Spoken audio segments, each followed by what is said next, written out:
Alors, comme vous le voyez, je suis dans les toilettes parce que la personne dont nous allons parler aujourd'hui ne m'évoque rien d'autre que des latrines. Dieudonné et son baget nommé, il a trouvé le moyen encore de penser qu'il avait des choses à dire alors qu'il y a un cadavre dans l'armoire.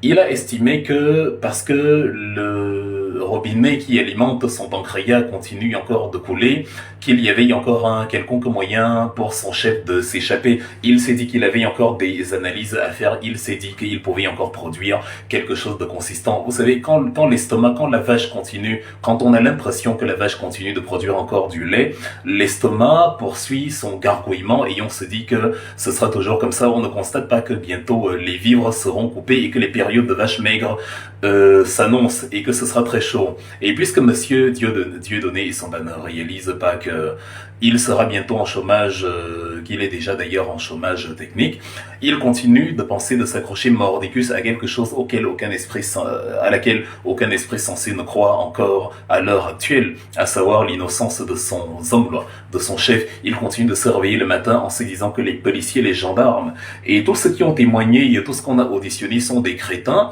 qui ont eu une sorte d'hypnose collective et qui racontent des choses qu'ils n'ont pas vues. Donc, il poursuit dans son argumentaire excrémental avec un article qu'il nous a sorti aujourd'hui, après l'article d'il y a 24 heures où il nous parlait du fusil de Kako. Après, on aura le fusil de Lucky Luke, le fusil de Tex Wheeler, le fusil de Blake Lorock, bref. Donc, il nous explique sa théorie sur l'histoire, l'affaire Amogo Belinga, l'affaire, voilà, Martinez-Zogo. Évidemment, si on avait arrêté les opposants politiques des partis hostiles à Paul Biya, il n'aurait fait aucune enquête d'investigation. Il aurait estimé que de toute façon, il mérite ce qui leur arrive et que le Bamileke, Maurice Kamto est en train de les pousser. Vous savez que lui, il ne voit que les Bamileke, les tribus et Maurice Kamto à peu près il est au bout de champ. Là, il a trouvé le moyen parce qu'on a déconstruit une fois son approche tribale où je lui ai posé les questions dans une vidéo d'il y a 2 jours. Comment est-ce qu'il fait pour toujours mettre le clan, l'ethnie, la tribu dans ses analyses et ne pas réaliser qu'il est totalement hors sujet. Je veux bien que le tube digestif et que les sucs gastriques remplacent le cerveau dans l'argumentaire, mais quand même, il y a des limites à tout. Donc, il s'est débrouillé à ne pas tribaliser l'argumentaire cette fois-ci, mais ça ne change rien que l'argumentaire est tout aussi excrémental. Et encore, ces toilettes sont beaucoup plus propres que les postures de l'individu en question, parce que, franchement, Dieudonné Somba nous dit d'entrée de jeu que Martinez Zogo était un animateur qui possédait une télévision de ragot. Vous voyez le rabaissement de quelqu'un qui vient de perdre la vie dans des conditions horribles. Normalement, dans un cas comme celui-là, en compatit, on adresse des condoléances à la famille, et voilà, on va dire ce qu'on pense du personnage un peu plus tard dans le débat politique, parce que là, le corps n'est même pas encore sorti de la morgue, il n'est même pas encore sous terre, qu'on commence déjà à dire que de toute façon, c'était un animateur de télévision de ragot.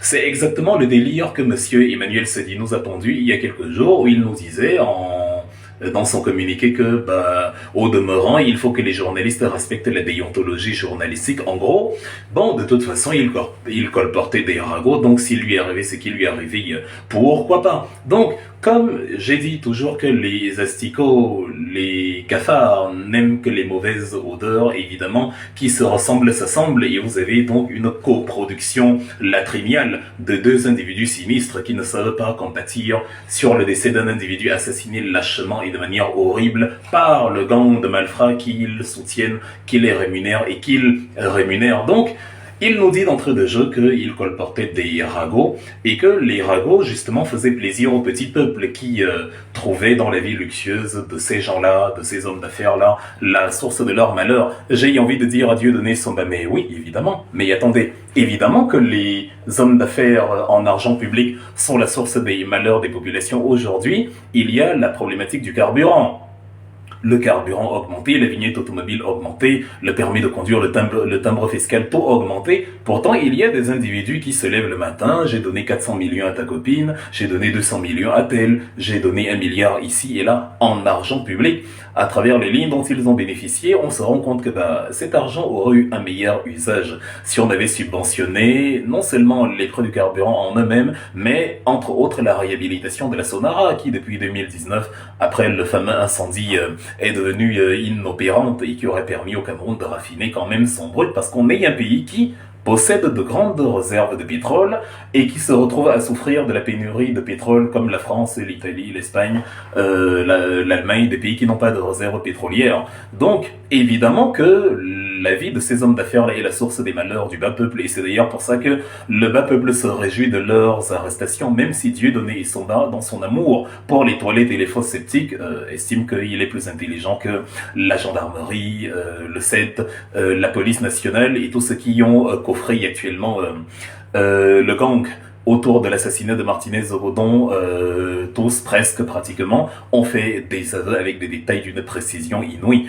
Donc, il poursuit dans cette folie, dans cette maladie mentale dont il a du mal à se débarrasser, en nous disant que, bon, de toute manière, les lignes 94 étaient connues et que Martinez Zogo, voilà, n'avait aucune influence réelle sur le plan juridique ou sur le plan politique.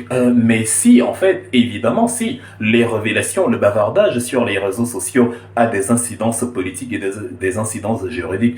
On a arrêté Paul Chouta, on l'a tabassé, on l'a laissé pour mort au bord de la route, exactement comme on a fait avec Martinez Zogo. Et heureusement, Paul Chouta, lui, il a survécu. Mais lorsque vous parlez de ces gens-là, lorsque vous les acculez, lorsque vous mettez la pression, lorsque vous n'arrêtez pas et que vous dénoncez à corps et à cri justement les vérités sur leur détournement, évidemment, vous jouez votre vie. Norbert Zongo, en 98, n'avait pas inventé la roue. Il disait aussi des choses qu'on savait déjà, à savoir François Compaoré, la famille Compaoré est une famille de corrompus.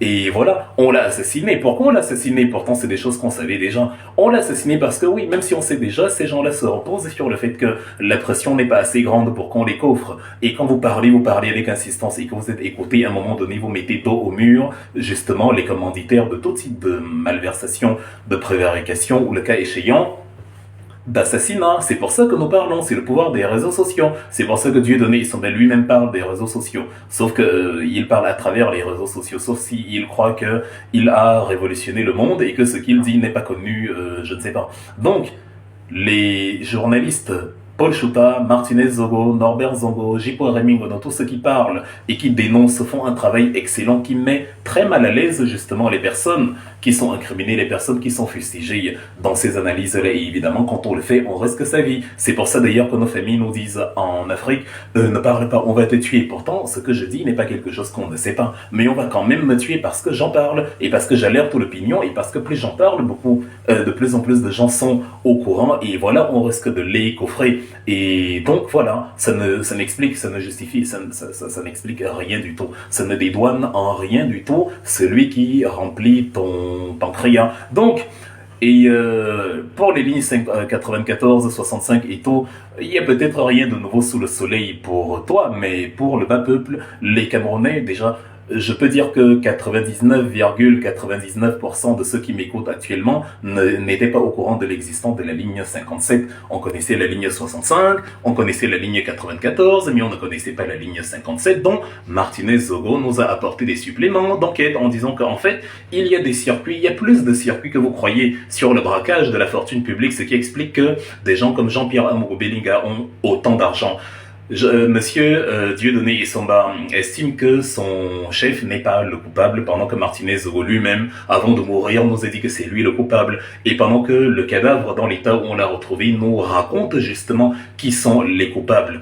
Donc il s'étonne, ce cher Dieudonné Essomba, des moyens mis en place pour tuer Martinez, et il nous donne une bonne technique parce que vous savez, quand on côtoie les assassins, on est très inspiré dans les conseils de meurtre. Il nous dit que bon, il suffisait de payer quelques loupards, quelques voyous à la petite semaine qui allaient exécuter le sale boulot et tuer Martinez Zogo. Non! Ce que tu n'as pas compris, mon cher Dieudonné Essomba, c'est que les criminels, quand tu as ce type de situation, les criminels, ils aiment voir leurs victimes souffrir. Les criminels aiment revenir sur les lieux du crime. Ils n'aiment pas employer, dans le cadre de la contestation politique, ils n'aiment pas employer des tueurs à gages. Ça, c'est la logique des cartels, des mafiosos. On envoie Fabrizio, il va assassiner tel, et le tour est joué pour tuer ou amenuiser les forces du cartel d'en face. Mais quand il y a quelqu'un qui a exprimé une opinion et qui a mis en difficulté les affaires d'un homme d'affaires, puisque vous pensez que si un homme d'affaires, un brigand, un voyou, un criminel, un assassin que vous appelez homme d'affaires, c'est dingue. Donc, quand il y a ce type de cas, l'homme d'affaires, le crétin homme d'affaires aime voir la victime mourir. Il aime se délecter de sa souffrance et donc évidemment, on va mettre en place tout un arsenal, voilà, déjà pour se garantir qu'on ne sera pas chopé et que même si on est chopé, on a la protection en haut lieu. Ce n'est pas si facile que ça de payer 2-3 personnes. Il est même plus facile de se faire choper si on le fait. Donc le criminel a besoin de la protection d'un autre criminel mais qui est aux hautes sphères du gouvernement, dont un ministre de la Justice qui peut à un moment donné bloquer les enquêtes, comme on a fait avec Brian Fambor, comme on a fait avec 1000 milliards d'enquêtes qui ont, Monseigneur Bala, 1000 milliards d'enquêtes qui ont eu lieu avant celle-là. Donc, c'est même totalement compréhensible qu'il ait mis à contribution tout ce beau monde-là. Et ses propres audios révèlent qu'il a le contrôle sur les plus hautes sphères de l'État. La conversation avec l'ambassadeur où vous me l'a bouclé, la conversation avec le secrétaire de la gendarmerie et de la police où il lui parle comme à un enfant. Évidemment, ça montre que il peut déployer ces moyens-là. Et donc les criminels, ils ont en commun qu'ils aiment non seulement faire souffrir leurs victimes avant de les tuer, mais aussi leur montrer l'étendue de leur puissance. Ils aiment être là et la voir mourir. Ils ne vont pas envoyer deux gugus qui vont aller exécuter la sale besogne et qui vont simplement lui dire « ça va, ça a été fait ». Il peut y avoir des erreurs commises, il peut y avoir de l'amateurisme et tout, il peut y avoir des fuites et des traces qu'on a laissées, etc. Donc, il s'arrange à justement assurer ses arrières. Mais voilà, c'est comme avec les Supremes aux États-Unis, c'est-à-dire plus les moyens mis sont intéressants, plus le risque est élevé. Plus les moyens sont faibles, moins le risque est élevé. Donc, celui qui se dit que je ne vais pas, enfin, je vais m'assurer, je vais vraiment mettre le luxe absolu pour m'assurer les meilleures garanties, voilà, me couvrir de la meilleure des façons. Il court le risque que si c'est découvert, c'est d'autant plus flagrant et ça fait tomber un château de cartes d'autant plus grand. Pourtant, celui qui, voilà, fait des affaires à un taux plutôt bas, il paye 2-3 voyous. Si ça tombe, ça peut tomber plus facilement, certes, mais si ça tombe, si c'est révélé, les conséquences ne vont pas faire tomber autant de gens que ce que on a actuellement avec les ministères, les ministres, les patrons de la DGRE et consorts. Mais en tout cas, c'est très compréhensible qu'il ait mis tout ce monde-là à contribution. C'est la logique d'un criminel stupide. Vous vous étonnez que comme il a fait ça, est-ce qu'ils sont aussi bêtes? Évidemment qu'ils sont aussi bêtes, mais qu'est-ce que vous croyez? Évidemment qu'ils sont stupides. Ils n'ont aucune once de contenu dans la cervelle, exactement comme celui qui argumente actuellement avec son tube digestif alors qu'il y a un criminel qui doit être coffré et ne plus jamais sortir de là. Monsieur Dieudonné Issomba s'étonne que Amougou Bellinga ait choisi de torturer Martinez Zogo dans son immeuble, mais le chien est fort chez lui. Qu'est-ce que vous croyez? Évidemment qu'on va le torturer dans l'immeuble. Pour te montrer, ça c'est le chez vous voulez qu'on le torture où? On ne peut pas le torturer sur la place publique, on ne peut pas le torturer, peut-être qu'on a des informations à lui soutirer, des questions à lui poser, on veut le sodomiser, voilà, tu vois, les pervers ont besoin de ça. On n'allait pas le sodomiser à la poste centrale devant tout le monde. Pour la sodomie, comme on avait besoin de sodomiser Martinez Zogo, on ne pouvait pas prendre deux bandits qui allaient le faire. On voulait le sodomiser soi-même, entre autres, ou avec ses éléments. Donc, on l'a mené là où on se sent le plus fort, le plus puissant, là où on est tranquille. Et c'est pour ça donc qu'on s'étonne aujourd'hui que mais est-ce qu'il est assez stupide pour faire ça? Et évidemment qu'il est assez stupide pour faire ça, mais c'est fou. On a un assassinat, on a un corps qu'on a retrouvé, à qui on a coupé les doigts pour l'empêcher de parler désormais, à qui on a coupé la langue pour l'empêcher de parler, qu'on a émasculé en sectionnant ses organes génitaux et qu'on sort. Et vous êtes en train de vous étonner que ce sont justement des gens contre qui il parlait qui ont fait ça. C'est un assassinat politique. Si Martinez Zogo, parce que si on suit l'argumentaire totalement fécal de Dieudonné Issomba, Martinez Zogo n'a pas été tué pour des motifs politiques, parce que quelle que soit la personne qui l'a assassiné, ce serait pour des motifs politiques. Il n'a pas pris la femme du voisin, il ne devait pas un biscuit, une bouture de manioc à Mbarga, ou à Vogo, ou à Kamdem, ou à Ilundu, ou à Mustafa. Non, il ne devait rien à personne. Donc, ceux qui l'ont tué, c'est pour des motifs politiques, parce que justement, il exprimait son opinion. Et dans son grand respect de la gente féminine, monsieur Amougou Bellinga nous sort Calix Beyala en disant que, voilà, elle soupçonne aussi Amougou Bellinga d'être impliqué dans une tentative de coup d'État à l'aide du groupe Wagner. Et il décrit Calix Beyala comme une mégère aux fesses rebondies.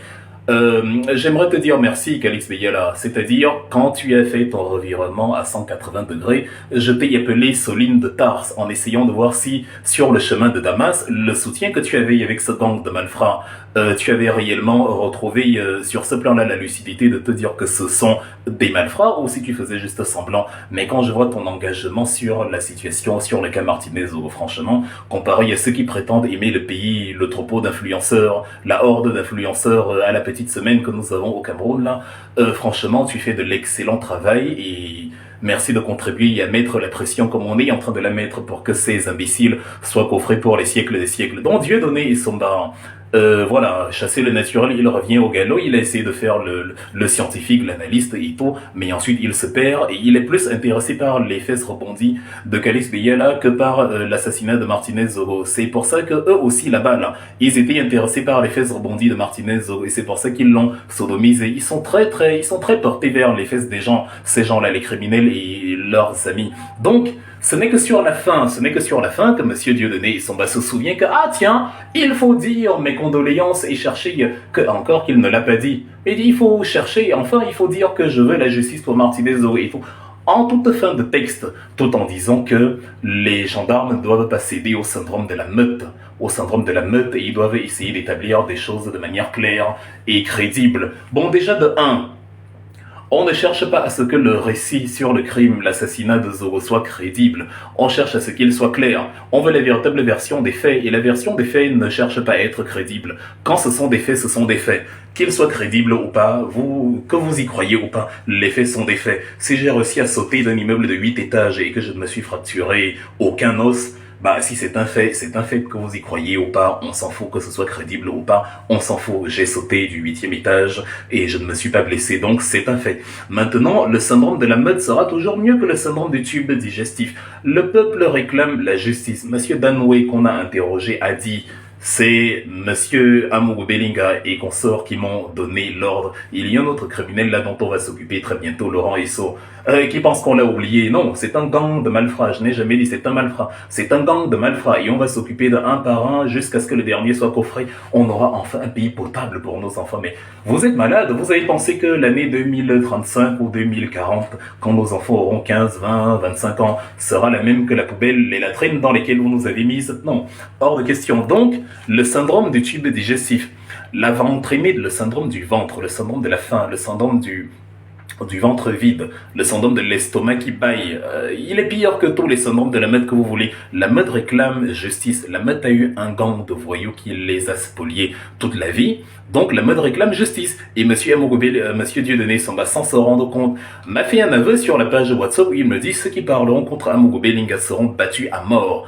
Parce que justement, Monsieur Amougou Bellinga leur dit là-bas qu'il a l'habitude de battre à mort ceux qui parlent contre lui. Je pensais qu'on était juste des journalistes, des ragots ou des militants inoffensifs qui n'ont aucune incidence politique. Ah, mais finalement, on se rend compte qu'il suffit de parler contre les hommes-loi pour être battu à mort. Donc, Martinez, qui a donc parlé contre les hommes-loi, a été battu à mort. Là, pour celui qui voulait un récit crédible, c'est très crédible. Il a donc été battu à mort et toi, Dieudonné Somba, tu es en train, ce que tu fais à valeur d'aveu, tu es en train d'admettre que oui, ce sont les méthodes de mon chef. Donc, comme ce sont les méthodes de ton chef, on te prend au mot. Parce que Monsieur Danoué qui était là, il dit que c'est ton chef. Tu dis non, c'est pas lui, tu n'étais pas là. Monsieur, le chauffeur de Bellinga, a pris la tangente de la poudre d'escampette, il est parti parce qu'il sait ce qui vient.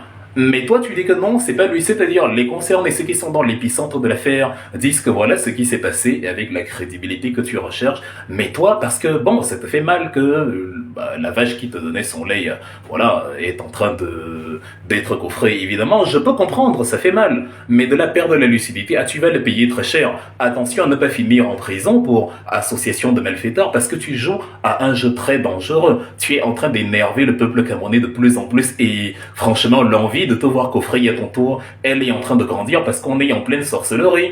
Quelqu'un est mort, son cadavre traumatise tout le monde, les images sont effrayantes, horribles, et toi tu nous sors tes théories à la petite semaine en disant voilà, c'est d'abord Ekan, les Ekans qu'on n'aime pas, les haineux, voilà. Ensuite c'est le fusil de Kakou, de Kamga, de Kamdem, je ne sais pas. Et après maintenant c'est la jalousie, l'aigreur, ou le syndrome de la meute, ou je ne sais pas. Il faut continuer, il faut continuer. Tu auras bien faim au CED là-bas, là. Tu auras bien faim au Kosovo, à Kondenguil. On va faire manger le maïs et le haricot blanc tous les matins. Tu auras bien faim. Il vaut mieux avoir faim à l'extérieur que d'avoir faim dedans. Le zèle de Bruno Bidjan l'a conduit là où tu sais. Ton zèle te conduira là-bas aussi. Il faut continuer, poursuis. provoque le peuple camerounais en pensant que la bêtise d'avant sera la même. Déjà que je ne comprends pas qu'on ne t'ait pas interrogé sur ton histoire de battre à mort. C'est-à-dire, tu dis carrément, on vous battra à mort. Et tu décris carrément, c'est-à-dire, tu renvoies carrément au champ sémantique de ce qui est arrivé. Il y a Martinez battu à mort et après tabassé. Il y a environ une semaine, avant même qu'on ne coffre ton boss, tu dévoiles déjà ses méthodes. C'est un semi-aveu. Et donc, comme tu es en train de jouer, comme tu es en train de t'amuser, c'est quand on va venir, parce ils ne préviennent pas, les gendarmes au Cameroun, ils sont encore plus farouches que vos malfrats, là. C'est-à-dire, quand ils viennent, ils sont pires que les agresseurs, ils viennent, ils cassent tout, ils vous embarquent, vous n'avez que vos yeux pour pleurer. Donc, il faut continuer. Continuer à répandre l'odeur des toilettes à travers la République du Cameroun. Je suis à côté d'une cuvette, je ne sens pas l'odeur de la cuvette, mais tes poubelles argumentatives, là, sont en train d'inonder un peu la camerounosphère actuellement. Je te conseille de te calmer, tu n'es pas obligé d'écrire. C'est-à-dire, tu persistes. Albert Camus disait dans Les animaux malades, dans La peste, la bêtise insiste toujours, et tu insistes, c'est-à-dire le brillant scientifique que tu étais, économiste que les gens aimaient lire, est en train de s'enfoncer dans quelque chose qu'il ne maîtrise pas. Il faut continuer. Quand ça va te caler Yoko, comme on dit, tu n'auras que tes yeux pour pleurer. Ivana aussi viendra t'amener, t'apportera des oranges en les goûtant au préalable. Il faut continuer. Donc voilà ce que Dieudonné Essomba nous a servi aujourd'hui, parce qu'il n'a pas réalisé que quand ce que tu as à dire est plus bête que le silence, il faut choisir le silence. Il continue de parler. Le jour où tu désactiveras ta page Facebook, comme tout le monde là, qui est en train de la désactiver, comme ceux qu'on a payé, les gens qu'on a payés pour dire non, c'est pas lui, les gens qu'on a payés pour le défendre, les artistes, les chanteurs, les chanteuses, certaines amies de Martinez qui sont en train de disparaître comme une brume au petit matin. Et le jour où tu vas te désactiver, le jour où tu vas fuir l'espace public, on ne te dira pas. C'est par amitié, c'est par gentillesse que je te préviens maintenant, mais vu l'allure que tu es en train de prendre, tu es en train de toi-même te livrer au bras du CED, au bras de la DG, de la C1000, au bras de Kondengui, et je ne ferai pas partie de ceux qui auront pitié de toi quand on te coffrera, parce que non seulement vous n'avez pitié de personne quand vous les agressez, vous torturez, maltraitez, mais en plus, vous n'avez pas eu pitié de Martinez, vos chefs n'ont pas eu pitié de Martinez quand il s'est fait bestialement molester. Donc calme-toi, écoute la voix de la raison, même si le timbre vocal du tube digestif est pour l'instant plus élevé. Merci d'avoir regardé cette vidéo avec nous. N'oubliez pas de faire un tour sur notre page, de vous abonner et de cliquer sur la cloche de notification. À la prochaine pour un autre numéro.